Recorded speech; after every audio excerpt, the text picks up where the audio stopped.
New Zealand প্রথমে batting করে 169 রানের টার্গেট দিল এই শ্রীলঙ্কাকে। এই শ্রীলঙ্কা কি এই রানটা চেস করতে পারবে? আমার মনে হয় না এই রানটা চেস করতে পারবে। নিউজিল্যান্ডের বোলিং লাইন আপ দুর্দান্ত ভালো এবং স্পিন লাইন যথেষ্ট ভালো রয়েছে এই নিউজিল্যান্ডের। 84 রানের একটা পার্টনারশিপ করলো, লাস্ট পার্টনারশিপ, গুরুত্বপূর্ণ একটা পার্টনারশিপ, যেখানে বড় বড় প্লেয়ার রান করতে পারলো না, টপ ব্যাটার আউট রান করতে পারলো না, সেখানে ক্যাপ্টেন্সি সান্টনার কি খেলাটা খেললো আজকে। 26 বলে 47 রান করেছে।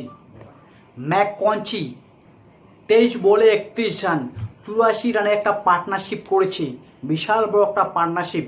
এবং শ্রীলঙ্কার বোলার তীক্ষ্ণা 3টা উইকেট নিয়েছে, দুর্দান্ত ভালো বল করেছে। সচিন রবীন্দ্র 22 বলে 32 রান এবং অ্যালিন 13 বলে 23 রান। আপনার কি মনে হয় এই রানটা চেস করতে পারবে?